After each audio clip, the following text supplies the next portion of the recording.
Il passaggio principale è la ripartenza dell'economia, un progetto della Regione del Veneto che coinvolge tutte le camere di commercio regionali attraverso un dialogo, un confronto per valorizzare in particolare le esportazioni. Il progetto si chiama Sidex e ha l'obiettivo di far dialogare le camere di commercio del Veneto e soprattutto formare le aziende. È un tentativo che stiamo portando avanti da qualche mese e che mette assieme due aspetti. Da un lato la presenza nel territorio. Oggi siamo a Verona e avevamo fatto delle tappe a Belluno e a Treviso e poi andremo a Vicenza, quindi la presenza territoriale. Questo perché ci consente, attraverso i partner che sono le Camere di Commercio locali, di avere i dati essenziali della provincia. Ma dall'altro canto, appunto con la parola Sidex, noi cos'è che vogliamo portare avanti?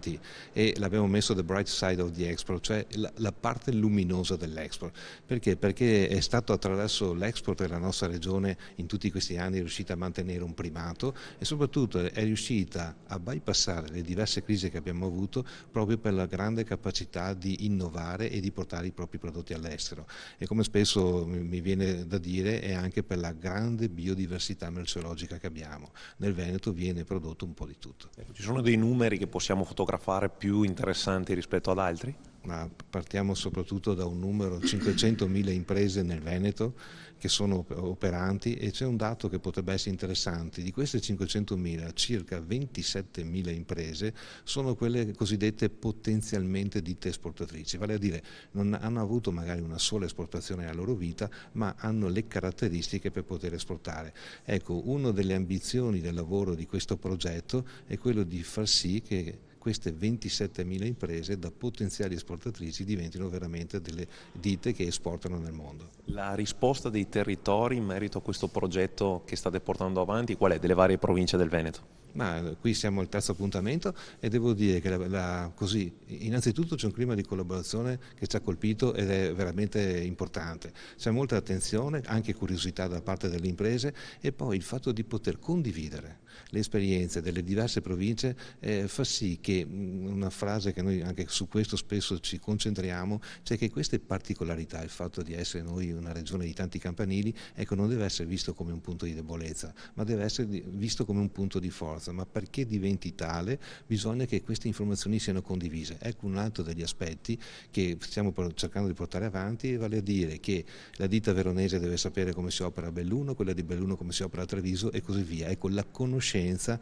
è il primo grande antidoto alle problematiche che ci sono su un individualismo che insomma non porta da nessuna parte e ti precostituisce le condizioni per poter lavorare in gruppo. Una considerazione su questo: lavorare in squadra è essenziale per l'estero e soprattutto però noi dobbiamo affiancare alle eccellenze delle imprese che ci sono, perché il costo del prodotto fino al cancello è assolutamente competitivo, ma quando esce dal cancello si batte nel sistema e lì abbiamo qualche carenza rispetto ai nostri competitor. Ecco, noi dobbiamo fare in modo che come enti, istituzioni e sistema camerale, che quella competitività che abbiamo fino al cancello venga mantenuta fino al cliente finale, ed ecco quindi un lavoro per portare l'eccellenza anche nel sistema. Un progetto sicuramente ambizioso, il superamento che diceva dell'individualismo, si riesce ad arrivare a una sorta di dialogo tra i vari territori?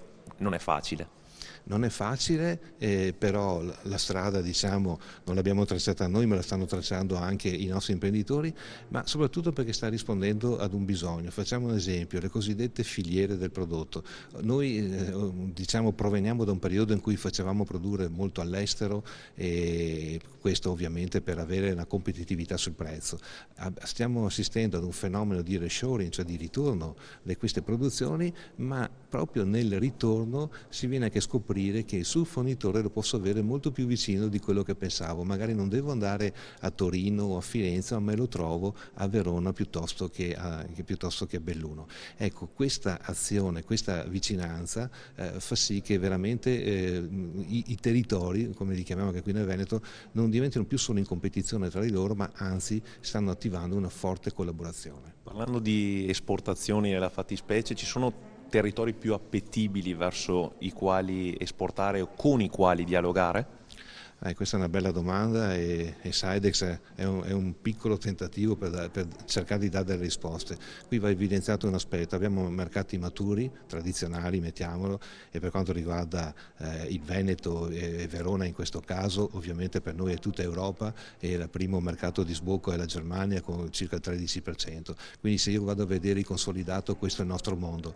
Ma se devo vedere il futuro, cioè se dobbiamo dare delle indicazioni ai nostri imprenditori su dove andare in futuro, oltre al mercato statunitense piuttosto che l'Europa, è evidente che dobbiamo cominciare a vedere il sud-est asiatico, nei cosiddetti paesi Asia, vuol dire Thailandia, Indonesia, che noi li vediamo solo da un punto di vista del turismo, ma invece lì avremo in prossimo futuro, vuol dire entro il 2030, i nuovi 500 milioni di consumatori e con un'età media molto giovane rispetto a noi. Ecco, questi sono mercati che bisogna attenzionarli, far sì che anche la Cina stessa non sia vista solamente come un competitor per avere i costi più bassi, ma come un mercato di sbocco dei nostri prodotti, e in questo senso l'originale, cioè il made in Italy vero, è vincente. Non dobbiamo inquinare il nostro prodotto con componentistica a basso costo, perché il ricco cinese vuole l'originale e quindi è evidente che su questo abbiamo delle chance.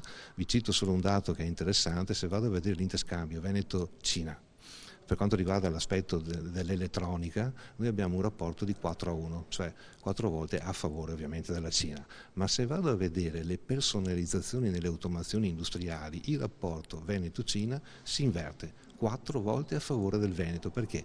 Perché da questo punto di vista il nostro tessuto imprenditoriale sulle personalizzazioni siamo imbattibili.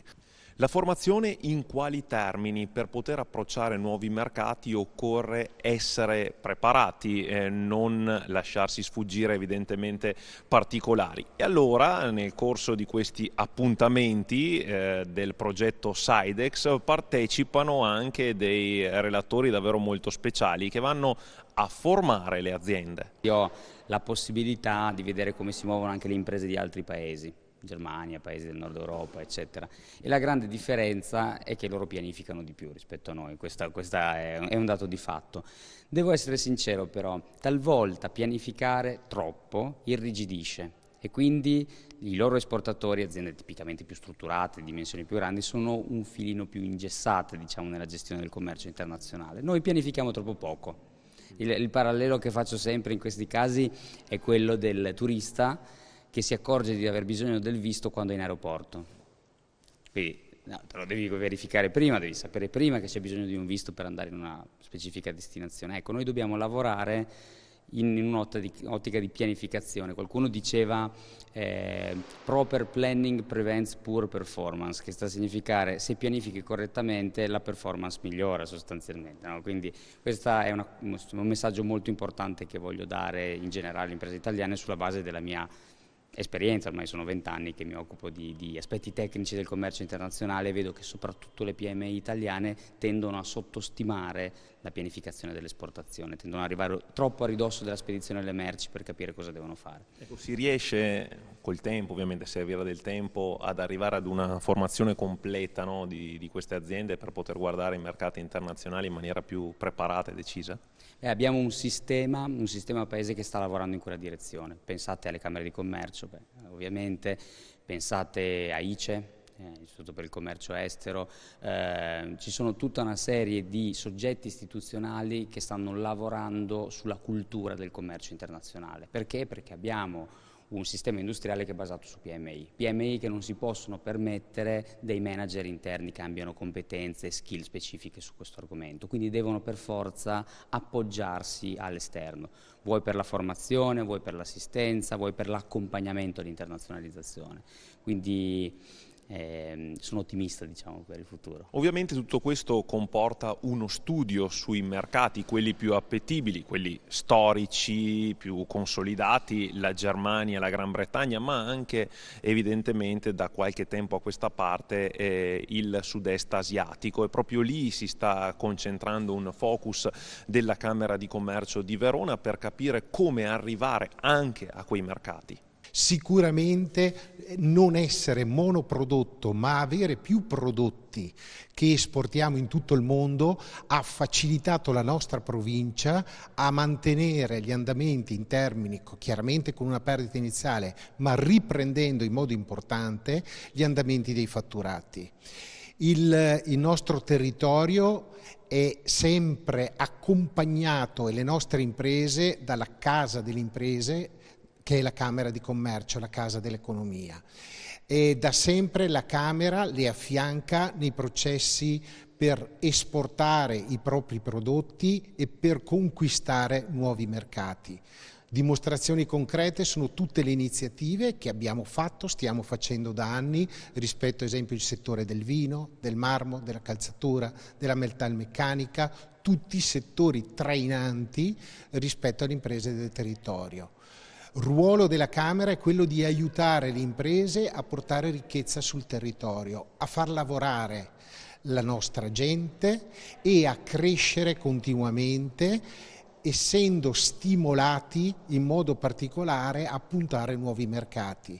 Questo evento, fatto insieme da tutte le Camere di Commercio della Regione Veneto, quindi del sistema camerale veneto, conferma questa nostra predisposizione, e l'appuntamento con Singapore ci apre, che ricordo essere la porta di entrata per la Cina, per cui Singapore assolutamente sì, interessante per i nostri prodotti, ma soprattutto porta d'entrata per portare i nostri prodotti in Cina.